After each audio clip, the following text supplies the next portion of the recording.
The scent of pine and rotting wood had become a strange sort of comfort. It was the smell of isolation, the perfume of my failure. Here, in the dilapidated hunter's cabin my grandfather had built and then forgotten, the world could not find me. More importantly, the pack could not find me.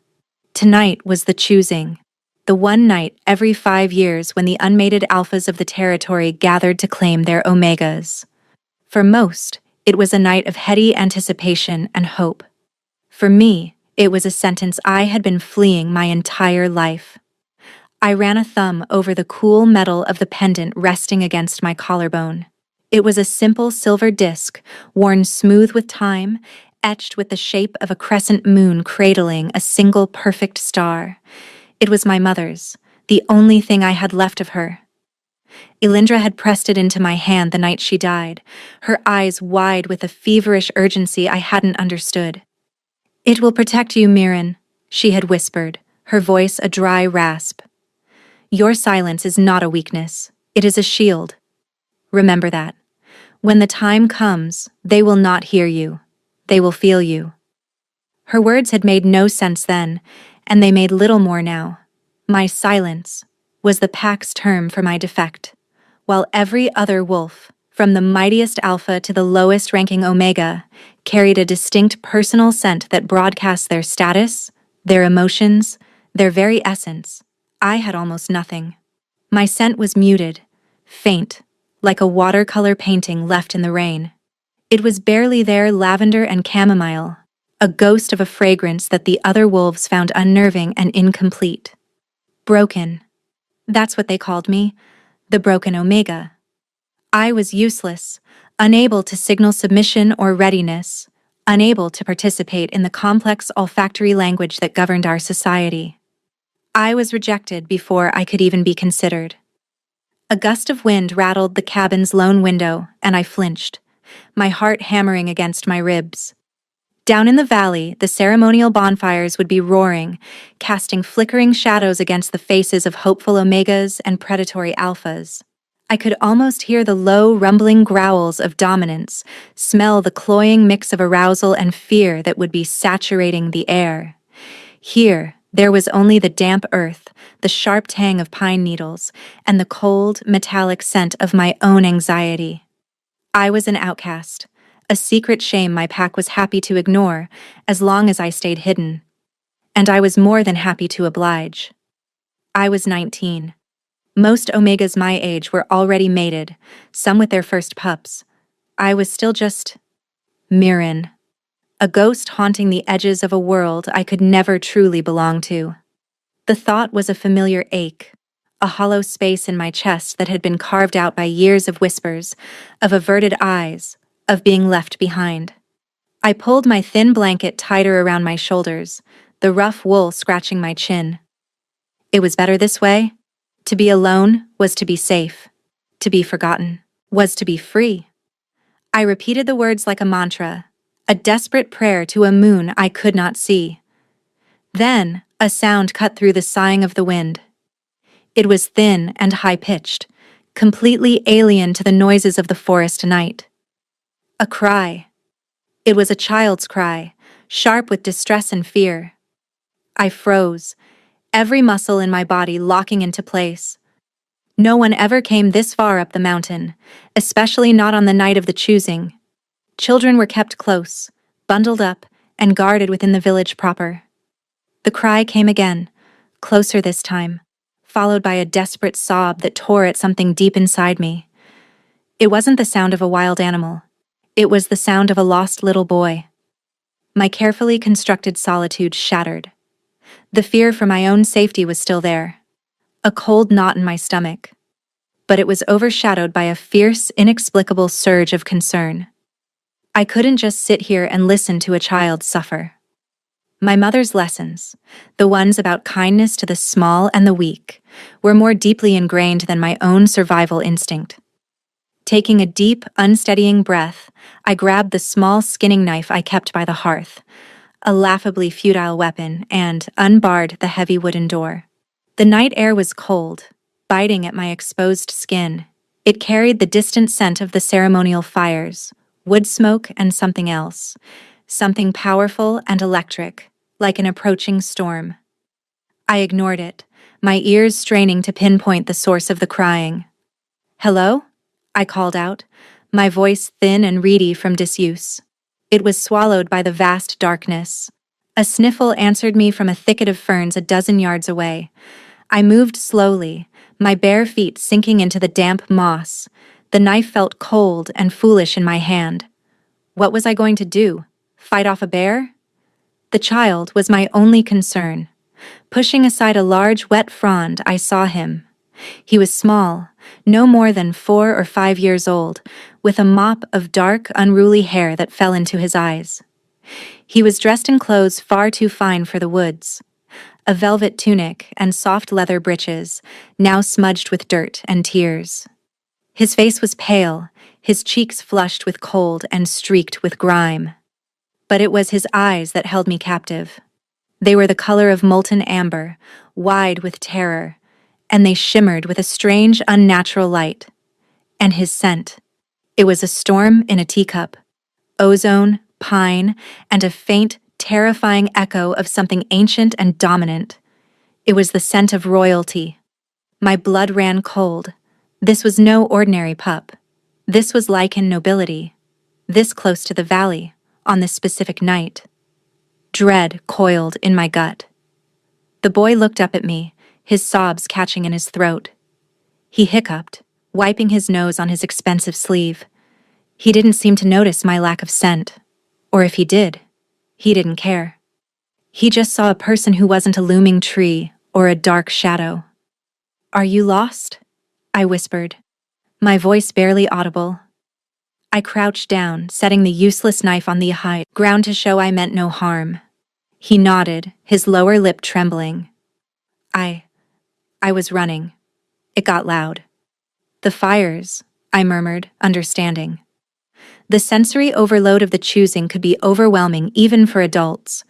For a sensitive pup, it must have been terrifying. "It's okay. You're safe now." I held out a hand, palm up. It was a gesture of peace, one I had used many times to soothe frightened squirrels and stray cats. The boy hesitated for only a second before his small, cold hand slipped into mine. His grip was surprisingly strong. The moment our skin touched, a strange warmth bloomed in my chest, a quiet hum that seemed to flow from me to him. The amber glow in his eyes softened, the frantic energy coiling around him easing like a loosened spring. He took a shaky breath and leaned against my knee, the tension finally leaving his small frame. We stayed like that for a moment, the only sounds the chirping of crickets and the boy's quiet sniffles. The protective feeling I'd felt earlier intensified, wrapping around him like a shield. I had no idea who he was, but in that moment, he was mine to protect. And then the world went silent. Not quiet. Silent. The crickets stopped. The wind died. The very air grew heavy, thick with a pressure that made my ears pop. A scent rolled through the trees, a tidal wave of raw power that obliterated the familiar smells of the forest. It was pine and rich earth, yes, but threaded with the metallic tang of lightning and the deep, musky aroma of a predator at the apex of its power. It was the scent I'd caught on the wind earlier, magnified 1,000 times. It was the scent of absolute authority, the scent of a king. Panic, cold, and sharp seized me. I scrambled to my feet, pulling the boy behind me. My heart felt like it was trying to beat its way out of my throat. Every instinct I had screamed at me to run, to hide, to become one with the shadows. But the small hand clutching mine was an anchor. I could not abandon him. Heavy, deliberate footsteps crunched on the forest floor, each one a thunderclap in the unnatural stillness. They weren't the rushed steps of a worried father, but the measured, relentless pace of a hunter closing in on his quarry. A figure emerged from the darkness, and the breath I was holding escaped in a terrified gasp. He was a giant. Taller than any man I had ever seen, with shoulders so broad they seemed to block out the night sky. He was dressed in dark, severe leathers that made no sound as he moved. A crown of polished iron, stark and brutal, rested on his head, his dark hair brushing its edges. But it was his face that stole the air from my lungs. It was a mask of hard lines and sharp angles, beautiful and terrifying in equal measure. And his eyes? They were not amber like the boy's, but a piercing, luminous silver that seemed to see right through the flesh and into the trembling soul beneath. King Theron, the Shadow Wolf King, ruler of all territories, a Lycan of mythic power who had ascended to the throne after his father's brutal death in the wilderness. Stories of his ferocity were whispered by firelight, tales of him tearing his enemies apart with his bare hands. He was a force of nature, a walking embodiment of dominance, and he was standing 10 feet away from me. His silver eyes scanned the clearing, missing nothing. They passed over me first, dismissive, searching. Then they landed on the small boy partially hidden behind my legs. The king's expression didn't soften, but the crushing pressure in the air lessened by a fraction. "Kelric," he said. His voice was not a shout, but a low rumble that vibrated through the ground, through the soles of my feet, and up into my bones. It was the sound of rocks grinding together deep within the earth. The boy, Kelric, whimpered and squeezed my hand tighter. He pressed his face into the back of my thigh, trying to make himself smaller. King Theron's gaze shifted back to me. This time, it was not dismissive. The full weight of his attention fell upon me, and it was like being pinned by a physical force. His nostrils flared subtly. I knew what he was doing. He was reading me, dissecting my scent, and finding nothing. I saw the flicker of confusion in those silver depths. He was expecting the reek of terror from an Omega, the scent of a kidnapper. Something. Anything. But my defective biology gave him only the faintest hint of chamomile and a whole lot of nothing. It was like shouting into a void. "Step away from him," the king commanded, his voice dropping into that soft, dangerous growl that promised violence. I couldn't move. My feet were rooted to the spot. My mind was a whirlwind of terror, but the small, trembling body pressed against me was a fixed point. He was lost, I stammered, my voice a pathetic squeak. He was crying. I did not ask for an explanation. His eyes narrowed. I gave you a command. He took a step forward. I flinched, instinctively tightening my grip on Kelric's hand. The boy chose that moment to peek out from behind me. He looked at the colossal, intimidating figure of his father, then at me. His little face was still stained with tears, but the stark terror was gone, replaced by a stubborn sort of defiance. He let go of my hand, took a wobbly step forward, and pointed a small, grubby finger at me. King Theron's eyes followed the gesture, a muscle feathering in his jaw. I braced myself, certain the boy was about to accuse me, to seal my fate. Instead, Kelric's voice, though small, was shockingly clear in the heavy silence. "Mama," he said. The word hung in the air between us, a fragile, impossible thing. The king froze mid-stride. His silver eyes widened, the fierce certainty in them fracturing into stunned disbelief. He stared at his son, then his gaze snapped back to me, sharp and interrogating, as if I had somehow orchestrated this. Kelric, seeming to sense he had his father's full attention, took another step and did something that made my heart stop altogether. He reached out, not for his father, but for me. He grabbed my hand again, holding it tightly, and looked back at the king. "Mama," he repeated, his tone firm, possessive. He tugged me forward slightly, a clear invitation for me to stand by his side. For a long moment, nobody moved. The king, the boy, and the broken Omega, a tableau of impossibility under the cold, indifferent stars. The scent of pine and sovereign power was still overwhelming, but now it was laced with something else. A thread of utter, profound confusion. King Theron looked at his son, whose amber eyes were fixed on him, and then at me, the scentless nobody who had somehow, in the space of 10 minutes, been claimed by the royal heir. He opened his mouth, then closed it again. The most powerful lichen in the world was, for the first time in my living memory, utterly speechless. He lowered his gaze to where his son's small hand was clasped firmly in mine, and a low, rumbling sound escaped his chest. It wasn't a growl of anger. It was a sound of pure, bewildered awe. The silence stretched, taut and humming with unspoken questions. King Theron's silver eyes were still fixed on our joined hands, his powerful form rigid with shock. He was a creature of order and absolute control, and this was chaos. His son, his heir, Kelric, who, according to the whispers that reached even my lonely cabin, was a troubled and withdrawn child, had just called a stranger Mama. Not just any stranger, but me, a scentless, worthless Omega, hiding from the very society he ruled. What did you do to him? Theron's voice was low, the growl returning, but it was laced with a thread of something other than menace. It was caution.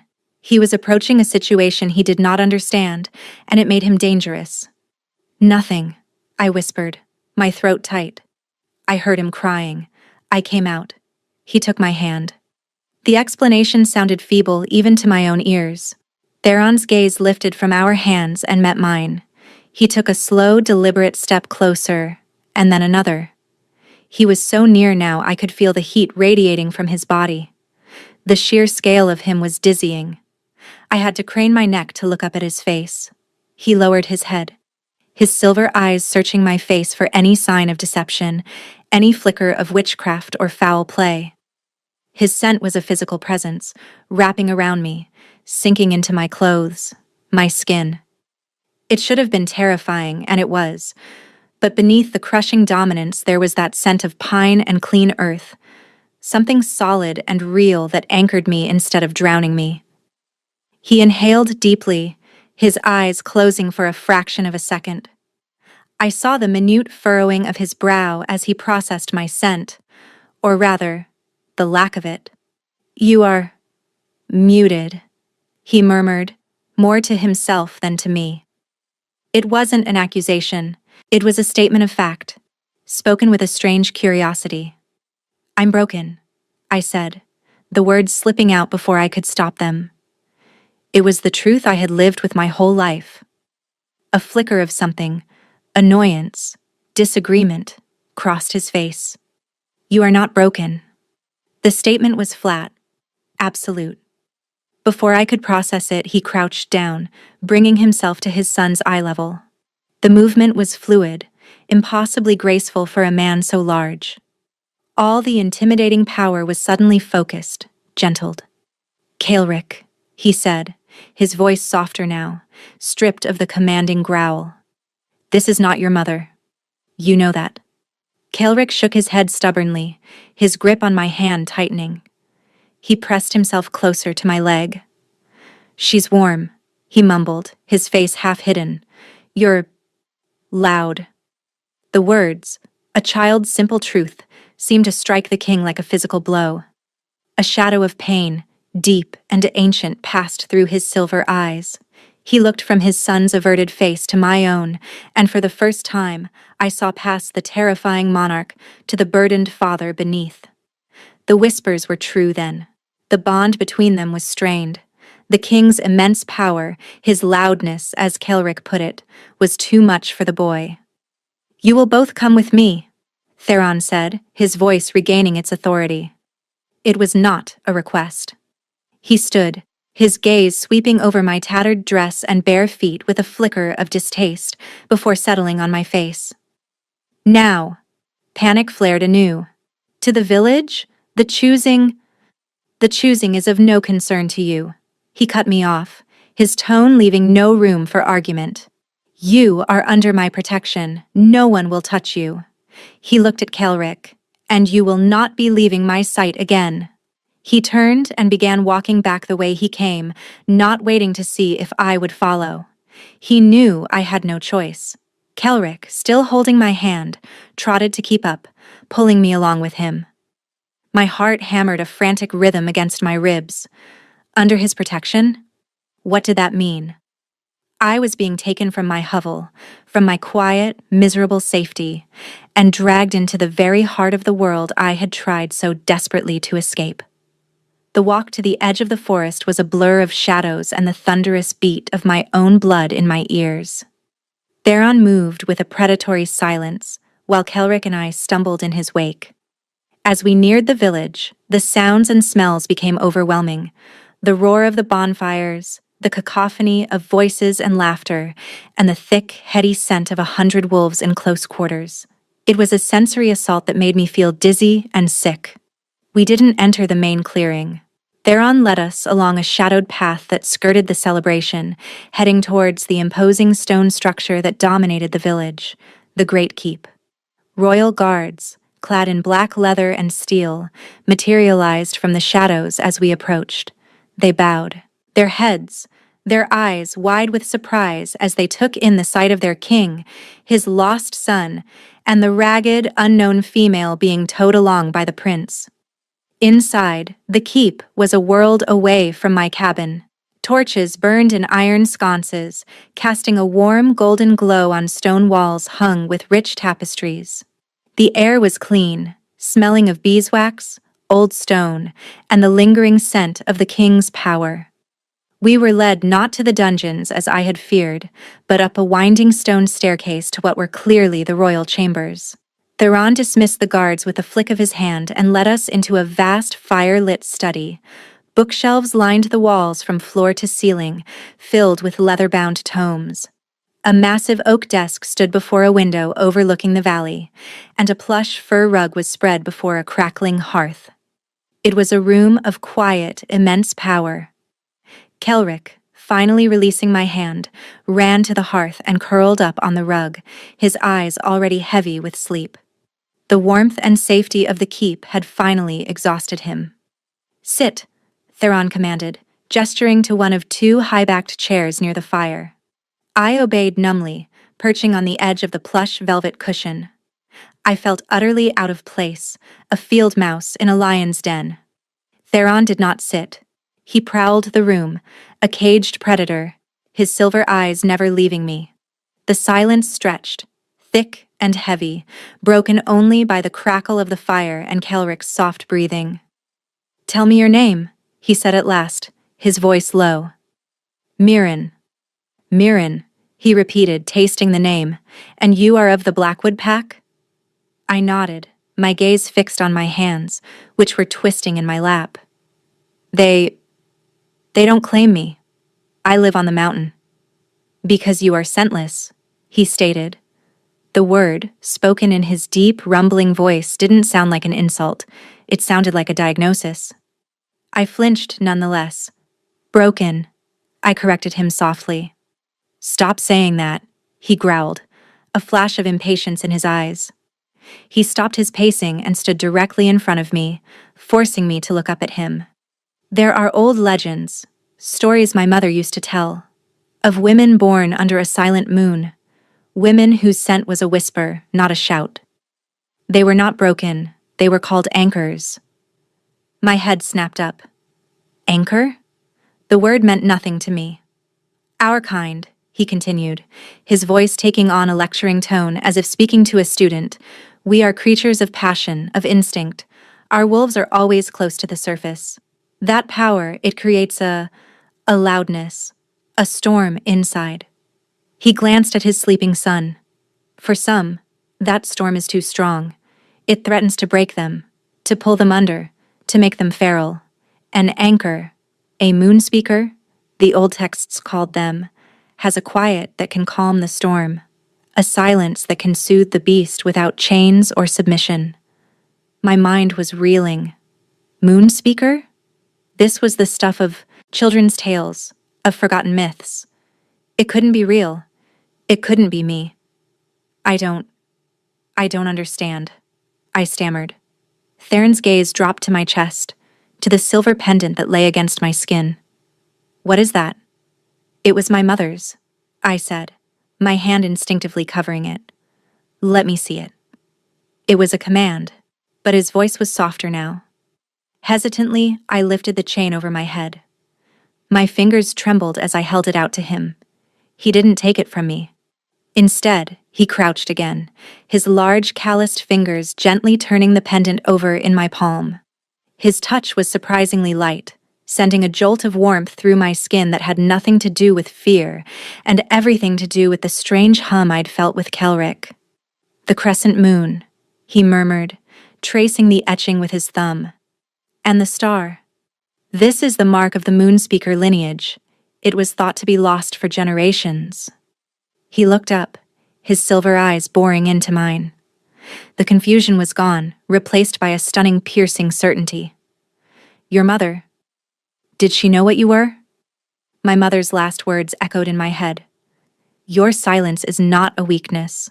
It is a shield. They will not hear you. They will feel you." Tears pricked my eyes. I think she tried to tell me. I didn't understand. Theron stood, a look of profound, grim satisfaction on his face. "She was trying to protect you. An ability like this. In the wrong hands, it is a weapon, a way to control and dominate. By letting the world think you were broken, she kept you safe." He looked over at Kelric again, and the hard lines of his face softened with a raw, paternal pain. "My son, his mother was a powerful alpha from the north. I thought the match would create a strong heir. Instead, their combined power created a conflict within him. His wolf is tearing him apart from the inside. He cannot control his shifts. They are agonizing for him. The pack healers can do nothing. They say he will not survive to adulthood. He will either burn out or become feral." The confession hung in the air, heavy and raw with a father's deepest fear. This mighty king, this terrifying ruler, was helpless to save his own child. He turned back to me, his expression stripped of all pretense, all royalty. It was the desperate plea of a father. "When you touched him, Mirren, I felt it. The storm in him. It quieted. For the first time since he was a babe, there was peace in him. He called you Mama because your presence feels like the safety and comfort he has never known." My head was spinning. Everything I had ever believed about myself was being systematically dismantled. I wasn't broken. I was a myth, a legend, a cure. "I am offering you a choice," he said, his voice regaining a sliver of its formal authority, but the desperation still underscored every word. "It is not the choice of a mate or a claimed Omega. It is a proposition. Stay here, in this keep. Be my son's guardian. Your defect is the only thing that can save him. In return, you will have my absolute protection. You will have wealth, comfort, status. No one will ever call you broken again. You will be honored as what you are." He paused, his silver eyes intense. "I cannot force you. The old texts say an anchor's gift must be given freely, or it will curdle and fail. So I ask you, Mirren, last of the Moonspeakers, will you help me save my son?" The choice he offered was no choice at all.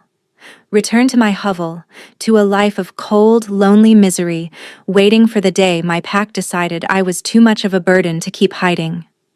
Or stay here, in this warm, opulent prison, and become the guardian of a prince and the last hope of a king?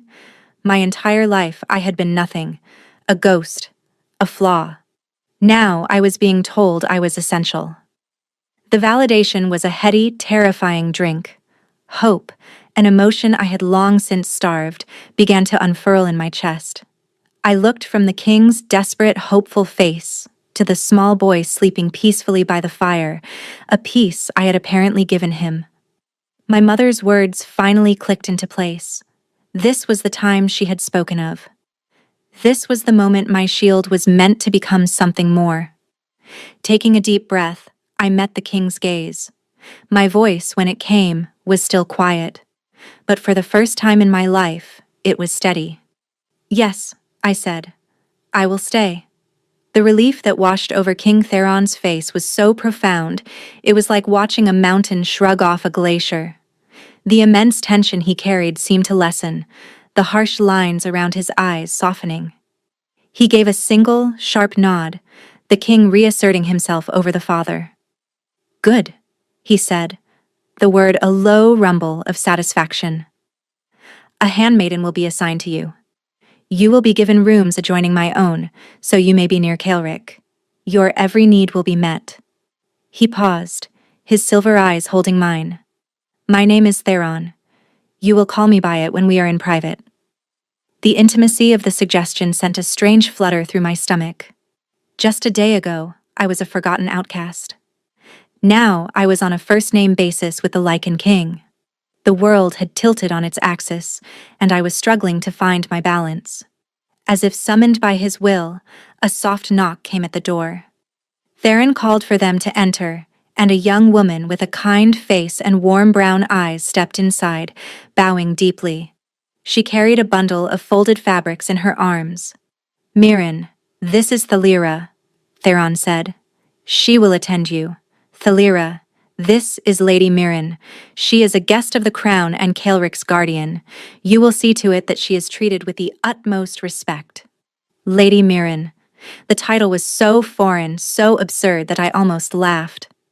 Thalira's eyes widened for a fraction of a second as she took in my ragged state, but her training was impeccable. She simply bowed her head again. "My lady," she murmured, "it is an honor. Take her to the Rosewood Chambers. See that she has a bath, and clothes, and food, anything she requires," Theron commanded. He then crouched and gently lifted the sleeping Kael'ric into his massive arms. The boy stirred, murmuring in his sleep, and nestled his head against his father's broad shoulder. For a moment, with the firelight softening his harsh features and his son held securely in his arms, Theron looked less like a fearsome monarch and more like any father in the world. He looked at me over Kael'ric's head. "Rest, Mirren. Tomorrow, your duties begin." His gaze was intense, a silent promise of the protection he'd offered, and something more, something I couldn't yet name. Thalira led me from the study into a world of impossible luxury. The Rosewood Chambers were not rooms, they were a suite. A sitting room with velvet chairs and a small fireplace, a bedroom with a bed so large and soft it looked like a cloud, and a bathing chamber with a copper tub big enough to swim in. Steam was already rising from it, scented with lavender and rose, while I soaked in the heavenly heat, scrubbing away the grime of the mountain and the scent of my old life. Thalira laid out a simple but elegant nightgown of soft cotton. She was quiet and efficient, her presence unobtrusive, but I could feel her curiosity like a palpable thing. "The king," I began, then stopped, unsure what to ask. Thalira's hands paused in their folding of my old tattered dress. "His Majesty has not been the same since the Queen died in childbirth," she offered softly, her eyes full of a sympathy that seemed genuine. "And Prince Kael'ric. He has been a great sorrow to him. We have all prayed for a miracle." Her gaze met mine in the reflection of the polished copper tub. "Perhaps you are it." I had no answer for that. I was no miracle. I was just Mirren. But as I slipped into the clean nightgown and slid between sheets that felt like spun silk, I couldn't deny the flicker of hope that had been kindled in the ashes of my old life. I was warm, I was clean, and I was safe. For the first time I could remember, I fell asleep, without fear. The next few days passed in a surreal haze. I woke to find a wardrobe filled with beautiful, simple gowns in soft blues and greens. I ate meals served on porcelain plates, food so delicious and plentiful I felt guilty with every bite. But my time was not my own. It belonged to Kael'ric. The boy was my shadow. From the moment he woke, he sought me out, his small hand finding mine as if by instinct. We walked in the castle's walled garden, his chatter filling the silence I was so accustomed to. He showed me his favorite flowers, a secret hiding place behind a stone bench, the spot where a robin had built its nest. With me, he was just a boy, bright, curious, and happy. The haunted, withdrawn look I'd first seen was gone, replaced by a light I was told no one had seen in him before. The hum I felt when we touched was constant, a low, steady current of peace that flowed from me to him. I didn't have to do anything. I just had to be there. My mere presence was his anchor. Theron watched us. He never intruded, but I always felt his presence. A flicker of movement in a high window, his powerful scent on the breeze, a sudden stillness that announced his proximity. During meals, which we took together in a private dining room, he would observe Kelrick's easy laughter and the way the boy would lean against my side, his silver eyes holding a mixture of gratitude, awe, and an unnerving intensity when they turned to me. The court, however, was a different matter. News of my presence had spread like wildfire, the scentless Omega from the mountains, plucked from obscurity and installed in the royal wing. I was a curiosity, a scandal. When I walked the halls with Kelrick, conversations would cease. I felt the weight of 100 pairs of eyes, the burn of their whispered speculation. Thalira was my shield, her calm demeanor and respectful address a clear signal of the king's favor, but it did little to quell the tide of gossip. The true test came a week after my arrival. Theron announced that Lord Valerius of the Northern Fangs and his daughter, Lady Cyrilda, would be extending their stay. They had been the favored candidates for a royal alliance before my sudden appearance. Valerius was a powerful traditionalist alpha, and his daughter was everything I was not. A high-ranking beta of impeccable lineage, beautiful, confident, and drenched in the rich, intoxicating scent of jasmine and ambition. A formal banquet was held in their honor. Thalira helped me dress in a simple gown of deep sapphire blue that brought out the gray in my eyes. She arranged my hair in a simple braid, leaving the moon pendant as my only adornment. "Just stay near the king and the prince," she advised, her voice low. "They are your shield." Walking into the great hall on Theron's arm, a concession he'd insisted upon for Kelrick's sake, who refused to enter without me, was the most terrifying experience of my life. The room was a kaleidoscope of color and a cacophony of sound. But the scent was the worst part. A thick, choking miasma of competing alpha pheromones, of perfumes and anxieties and arousal. It was a language I couldn't speak, a battle I was not equipped to fight. I felt my own meager scent shrink to nothing, and I fought the urge to turn and flee back to the safety of my rooms. Theron's hand tightened on my elbow, his touch a firm, grounding pressure. "Breathe, Mirren," he murmured, his voice a low rumble meant only for me. "You are with me. You are safe." We made our way to the high table. Kelrick immediately scrambled into the seat beside mine, ignoring the one placed for him next to his father. Lord Valerius, a man with a cruel slash of a mouth and cold, calculating eyes, watched our procession with thinly veiled contempt. But it was his daughter, Cyrilda, who aimed the first dart. She was stunning, a vision in crimson silk, her black hair piled in an elaborate coronet of braids.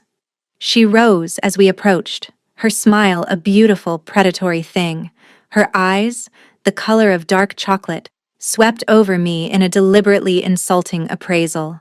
"Your Majesty," she said, her voice like honey laced with poison. She dipped into a flawless curtsy before her gaze landed on me. "And you have brought the nursemaid. How practical." A ripple of snickers went through the nearby tables. I flushed, my hands clenching into fists in the folds of my gown. The word nursemaid was a calculated insult, reducing my role to that of a common servant. Before I could stammer a response, or before Theron's low growl could escalate, I felt a small tug on my sleeve. It was Kelrick. He was looking at Cyrilda with an unnerving intensity, his amber eyes beginning to shimmer with that volatile light. The air around him crackled with nascent power. "She is not a nursemaid," Kelrick said, his voice small but clear. "She is my Mirren." Cyrilda's perfect smile faltered. To be contradicted by the child she was so clearly trying to impress was a setback she hadn't anticipated. She tried to recover, forcing a light laugh. "Of course, little prince, you're Mirren." She said my name as if it were a piece of dirt she'd found on her shoe. She turned her full attention to Theron. My father and I were just discussing the instability in the Eastern Territories. A firm hand is needed. An alliance with the North would send a powerful message. It was a blatant political move, a public reminder of what she and her father offered: strength, stability, an alliance of equals. Everything I was not. I felt a pang of my old insecurity, the familiar feeling of being inadequate, out of place. I was just a girl from a ruined cabin. These people spoke of alliances and territories, a world I knew nothing about. I started to shrink into myself, to make myself smaller, when I felt Theron's hand cover mine where it rested on the table. His touch was warm, solid. His thumb stroked the back of my hand once, a gesture of silent, unwavering support. Bolstered by his touch, I looked up and met Cyrilda's smug gaze. I remembered my mother's words. Your silence is not a weakness. I remembered Theron's. You are an anchor. I was not here to play their games of power and scent. I had a different purpose. A firm hand is not always a steady one, Lady Cyrilda, I said, my voice quiet but carrying in the lull of conversation. Sometimes a storm requires not a fist, but a calm harbor. A shocked silence fell over the high table. Cyrilda's jaw tightened, the color rising in her cheeks. I had not only answered her, but I had done so using a metaphor that, to those who understood the rumors about Kelric, was a direct and pointed statement of my own value. Lord Valerius's eyes narrowed into slits, his mask of civility slipping to reveal the cold fury beneath. Theron did not smile, but the pressure of his hand on mine increased for a fraction of a second. It was enough. It was everything. He then turned his cool, silver gaze upon Cyrilda. Lady Mirren is correct, he said, his voice ringing with royal authority. Strength is not merely about dominance, it is also about balance. He lifted my hand, the one he was still holding, and brought it to his lips, pressing a soft kiss to my knuckles. It was not the gesture of a king to a servant. It was the gesture of a man to his chosen partner. Which is why she is not the nursemaid. She is my guest of honor. The gasp that went through the hall was audible. It was a public declaration, a line drawn in the sand. He had chosen me, the scentless nobody, over the pristine and powerful Lady Cyrilda. The look of pure, venomous hatred she shot me across the table was so intense, it was like a physical blow. The battle had been joined, and I had just survived the first volley. But I knew, with a certainty that chilled me to the bone, that Cyrilda and her father were not the kind to accept defeat gracefully. The war had just begun. The banquet was a new kind of torture. Every eye was on me, every whisper a dissection of my past, my purpose, my relationship with the king. Cyrilda, recovering her composure, engaged Theron in a relentless stream of political talk, her words sharp and intelligent, designed to highlight her knowledge and my ignorance. She spoke of trade routes, border disputes, and ancient blood feuds, her voice a constant, confident murmur at Theron's side. Lord Valerius watched me with the cold, patient stillness of a wolf waiting for a rabbit to break cover. I felt myself shrinking again, the sapphire gown feeling like a costume I had no right to wear. I focused on Kelric, cutting his meat into small pieces, ensuring his goblet was filled with water instead of wine. It was a simple, maternal act that grounded me. This was my purpose here. Not to debate treaties, but to guard this small, precious life. Whenever I felt the weight of their judgment become too much, I would feel the warmth of Theron's leg pressed against mine under the table, a silent, constant reminder that I was not alone. He would occasionally turn from his conversation with Cyrilda to ask me a simple question: "Is the venison to your liking, Mirren?" Or, "Kelric seems to enjoy the honey cakes," pulling me back into the circle of his attention, forcing the others to acknowledge my presence. Each time, Cyrilda's smile would grow a little tighter, her eyes a little colder. The evening finally drew to a close. As the guests began to depart, Theron stood, his hand finding the small of my back. "Walk with me," he commanded softly. It was an order for me, but a dismissal for everyone else. He led me, with Kaelric sleepily trailing, beside us, out of the stuffy great hall, and onto a wide stone balcony that overlooked the castle gardens. The night air was cool and clean, a welcome relief from the cloying scents of the banquet. The twin moons cast a silvery glow over the manicured hedges and sleeping rose bushes. "You were magnificent," Theron said, his voice a low rumble in the quiet. I gave a short, bitter laugh. I was terrified. She is everything a queen should be. I am nothing. "Do not ever say that," he said, turning to face me. He placed his hands on my shoulders, his grip firm. "She is a finely crafted sword, all sharp edges and polished steel. She knows how to cut, how to threaten, how to command. You, Mirren, you are the shield. You know how to protect, how to endure, how to heal. Which do you think is more valuable to a king who is also a father?" His words were a balm on my frayed nerves. I looked up at him, at his face cast in the ethereal moonlight. The harsh lines seemed softer, the silver of his eyes deeper, more thoughtful. My heart did a strange, stuttering dance in my chest. "They hate me," I whispered. "Valerius and Cyrilda, they will not let this go." "I know," he said, his expression hardening. "Valerius sees power as a thing to be taken by force. He believes my concern for Kaelric is a weakness he can exploit. He wants to see my son fail, to prove me an unfit king so he can make his move." His hands tightened on my shoulders. "That is why you are in more danger than you can imagine. You are not just a romantic rival to Cyrilda.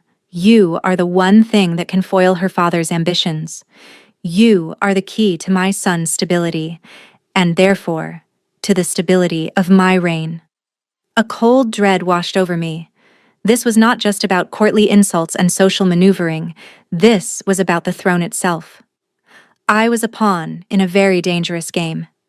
"You must not leave my side, or Kaelric's," he continued, his voice dropping to a low, serious growl.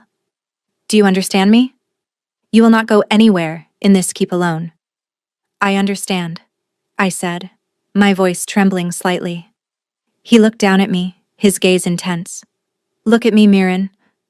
I met his eyes, and the world seemed to narrow to the space between us. "I will not let them harm you. You are under my protection. What is mine, I protect." The possessiveness in his tone should have frightened me. It was the raw, primal instinct of an alpha claiming his territory, but intertwined with it was a fierce protectiveness that felt less like ownership and more like a vow. It made me feel safer than I had ever felt in my life. The next few days were tense. The court was a hotbed of whispers and alliances. Cyrilda was a constant, smiling threat, her every word a carefully veiled insult, her every glance a promise of retribution. Lord Valerius was more direct. He sought to challenge Theron's authority in small ways, questioning his judgment in open council, making pointed remarks about the strength of the Northern Fang's armies. His true target, however, was Kaelric. And through Kaelric, me. The attack came during a public training session. Theron, wanting to show his son's progress, had brought Kaelric to the training grounds to watch the Royal Guard practice their drills. I stood with them on a raised platform, Kaelric's hand held firmly in mine. The yard was filled with the clang of steel, the shouts of men, and the scent of sweat and exertion. Lord Valerius and Cyrilda were also in attendance, watching from across the yard. I saw Valerius speaking in low tones to a massive, scarred alpha beside him, a brute named Vornak whose scent was a rancid mix of stale blood and aggression. Vornak's gaze kept flicking towards Kaelric, a cruel smirk on his lips. A knot of unease tightened in my stomach. The demonstration began.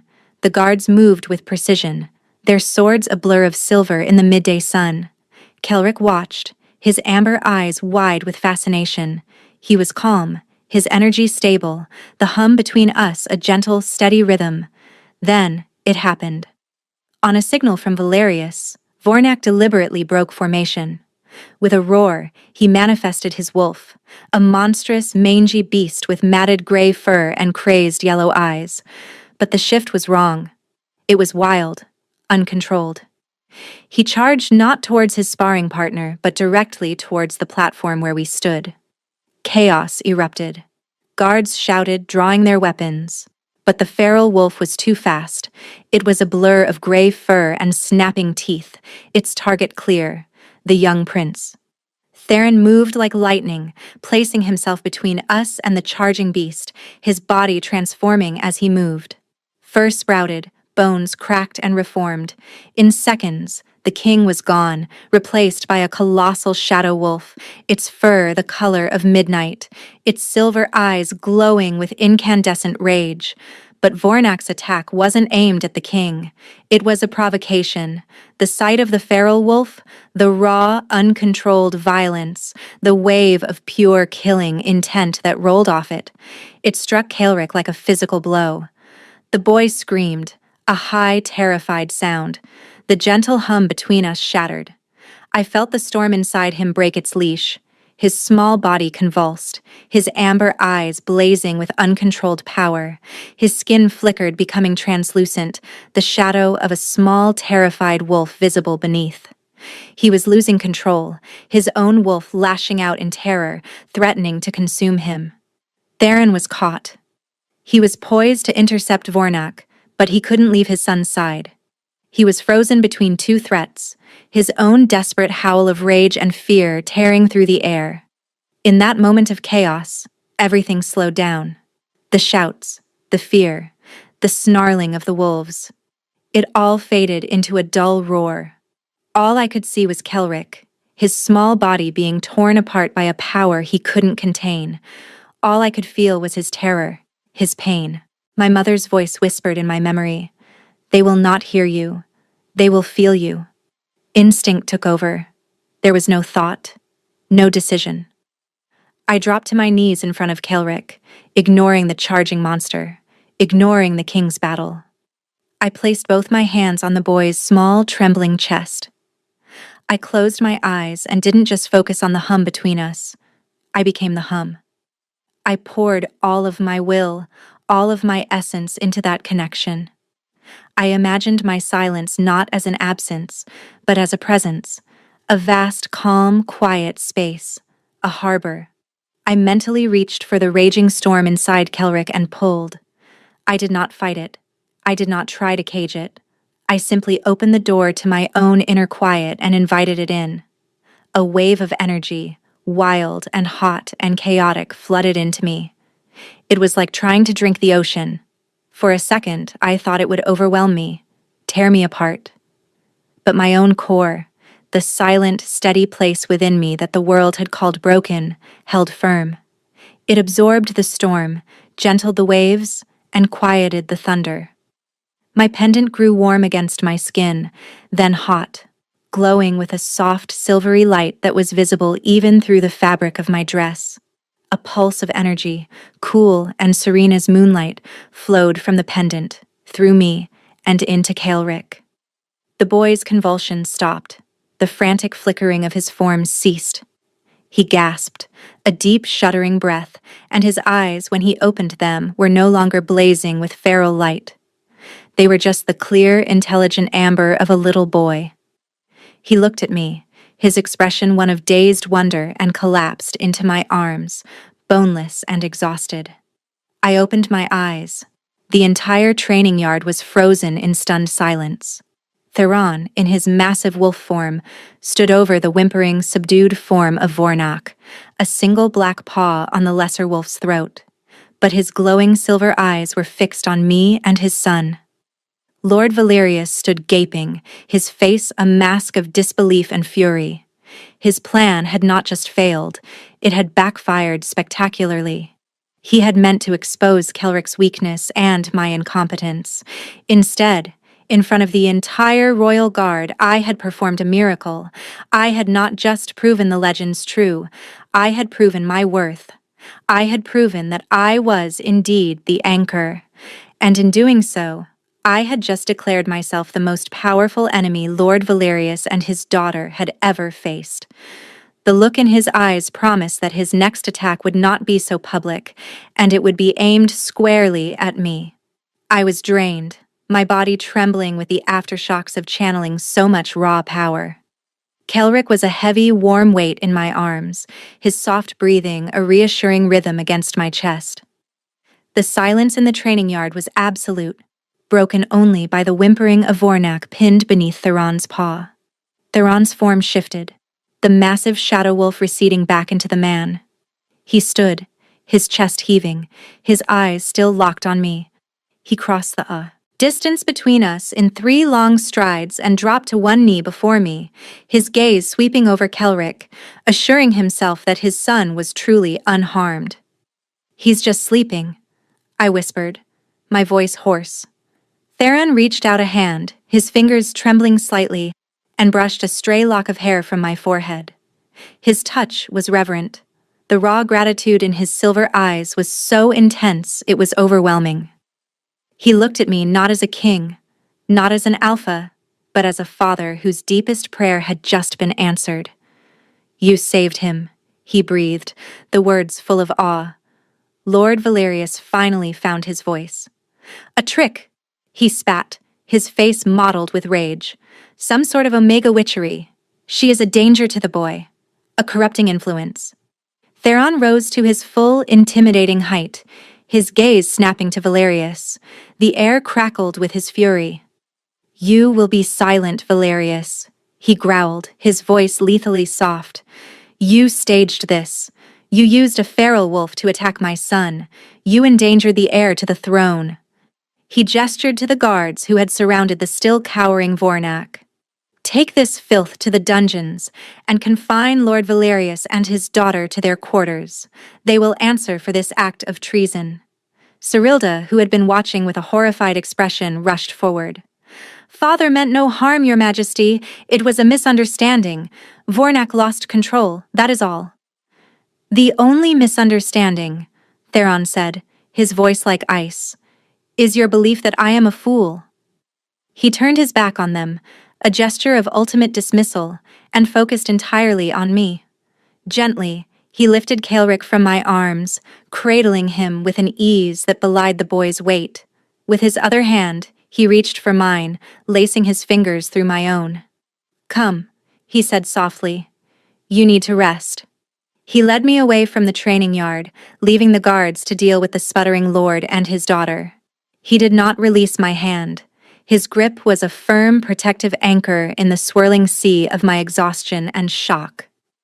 We walked in silence through the castle halls, a strange procession.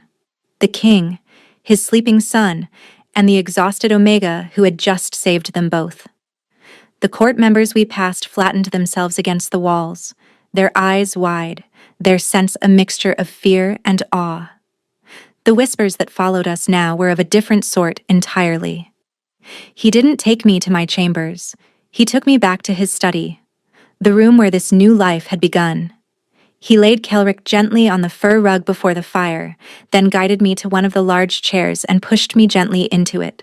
He poured a glass of water from a carafe on his desk and pressed it into my hands. "Drink," he commanded.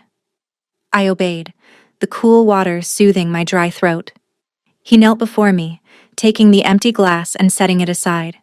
He took both of my hands in his thumbs stroking the backs of them. "I have spent 5 years in terror," he said, his voice raw with a vulnerability I had never heard before. "Every day I have watched my son suffer.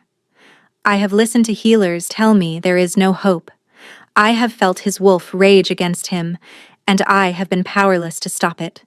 He looked up, his silver eyes shining with unshed tears. "My own power, the very thing that should protect him, only makes it worse. It's like pouring gasoline on a fire. I have been his poison." The confession was a blade to the heart. This powerful, untouchable king saw himself as a danger to his own child.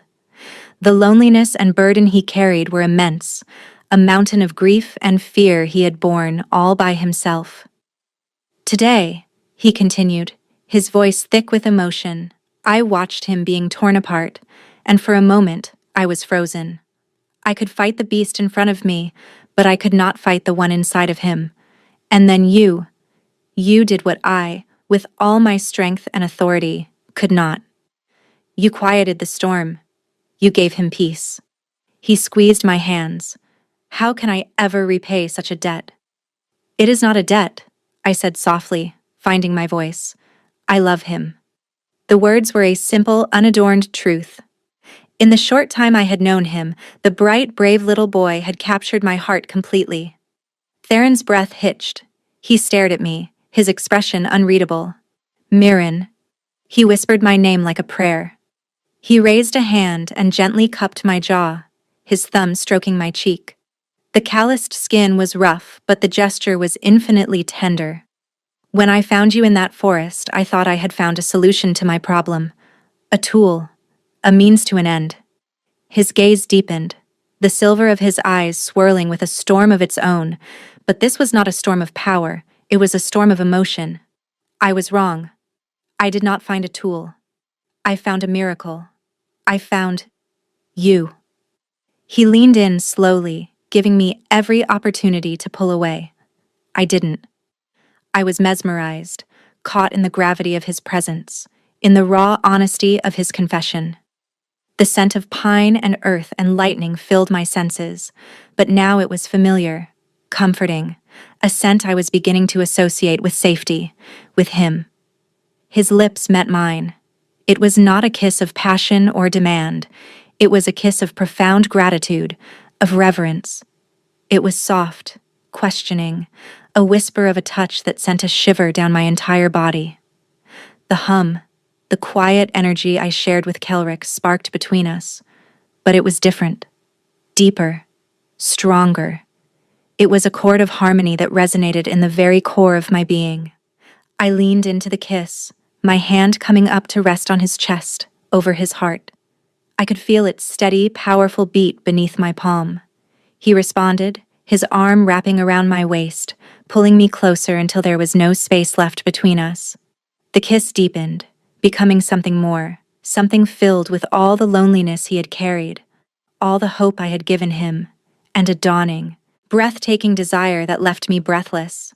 When he finally pulled back, we were both breathing heavily. He rested his forehead against mine, his eyes closed. "Don't hide from me, Mirren," he murmured, the familiar words taking on an entirely new meaning. He wasn't talking about my old cabin on the mountain. He was talking about the walls I kept around my heart. Not anymore. In the days that followed, everything changed. Lord Valerius and Cyrilda were sent back to their northern lands in disgrace, their plot exposed. Vornak was executed for treason. The court, ever fickle, now swarmed around me. Those who had sneered now bowed. Those who had whispered now offered fawning praise. I was no longer the broken Omega or the king's strange pet. I was the moon speaker, the lady anchor, Kelric's savior. Theron moved me from the rosewood chambers into the queen's suite, which adjoined his own. It was a vast, beautiful space that had been sealed since his first mate's death. He had it completely refurbished for me, filled with books and soft fabrics and flowers from the garden. It was a statement to the entire kingdom. Our relationship deepened, settling into a new, intimate rhythm. We were rarely apart. We spent our days with Kelric, a family in all but name. We spent our evenings in his study, talking for hours after Kelric was asleep. He told me of his own childhood, of the weight of the crown being thrust upon him at a young age after his father was killed by feral wolves in the wilderness, a trauma that had fueled his terror for Kelric's future. He spoke of his loneliness, of the isolation of being at the pinnacle of power, unable to show weakness or vulnerability to anyone. I, in turn, told him of my life, of the cold, the hunger, the crushing loneliness, of my mother's love and her cryptic final words. With him, I felt seen for the first time in my life. He didn't just see the moon speaker, he saw Mirren. He cherished my quiet nature, celebrated my gentle spirit, and found strength in my silence. His touches became more frequent, more familiar. A hand on my waist as we walked, his fingers lacing through mine during council meetings, a soft kiss pressed to my temple when he thought no one was looking. He desired me, that was clear. But he never pushed. He was waiting. He had offered me a choice once before, and he was honoring it still, allowing me to set the pace, to come to him in my own time. The final choice came on the night of the next full moon, a month after the attack. Theron called a formal court session in the throne room. He stood before the massive carved stone throne, with me and Kaelric standing on the dais beside him. He addressed the assembled lords and ladies of his kingdom, his voice ringing with power and clarity. He spoke of the recent treason, of the stability of the throne, and of the future of his line. For 5 years this kingdom has been without a queen, he announced, his silver eyes sweeping the room before landing on me. I have been urged to make an alliance, to choose a mate based on power and politics and bloodlines. His gaze flickered for a moment, a silent condemnation of Valerius's ambitions. But I have learned that the greatest strength is not always the one that makes the most noise. The most vital power is not always the one that is seen. It is the one that is felt. He turned to me, his expression softening, all the love and reverence he felt for me shining in his eyes for the entire world to see. He took my hand. This kingdom does not need another sword. It needs a shield. It does not need more loudness. It needs a quiet harbor. My son does not need a stepmother of convenience. He needs the woman he already calls Mama in his heart. He went down on one knee before me, the mighty Shadow Wolf King kneeling before the broken Omega. A collective gasp went through the room. I do not offer you the position of acclaimed mate, bound by Alpha Law, he said, his voice thick with emotion. I offer you a partnership. I offer you a crown to wear beside my own. I offer you my heart, my strength, my protection, for all of our days. Mirren, last of the moon speakers, my anchor. Will you be my queen? Tears streamed down my face, but they were tears of joy, of a happiness so profound it felt like my heart would burst. I looked at this incredible man, this fierce king and gentle father, who saw not my flaws, but my strength. I looked at Kaelric, who was beaming at me, his amber eyes bright with pure joy. This was my home, this was my family, this was my purpose. Yes, I whispered, the word filled with all the love in my soul. Yes, Theron. He slid a simple, elegant ring of silver and moonstone onto my finger, a perfect match to my mother's pendant. As he stood and drew me into his arms for a kiss that sealed our promise before the entire kingdom, a cheer erupted through the throne room. Kaelric launched himself at us, wrapping his small arms around our legs in a fierce hug. Later that night, we stood on that same balcony where he had first promised me his protection. The full moon shone down, bathing the world in its serene silver light. Theron's arms were wrapped around me from behind, his chin resting on my head. Kaelric was sleeping soundly in his own room, safe and at peace. I never imagined this, I murmured, looking out at the sprawling lands that were now mine to help protect. A life beyond that cabin. I never imagined a life beyond my fear, he confessed, his voice a low rumble against my back. You have given me back my hope, Mirren. You have given me back my son. He pressed a kiss to my hair. You have given me everything. I leaned back against his solid warmth, my hand covering his where it rested on my stomach. The moon pendant lay cool against my skin, a silent testament to a mother's love and a destiny fulfilled. I was no longer Mirren the broken. I was Mirren, the queen, the anchor, the moon speaker. I had been a ghost living in the shadows, and now I stood in the light, loved and essential. The future would hold challenges, I knew. The whispers from the north would not be silenced forever. But for the first time in my life, I was not afraid. I was home.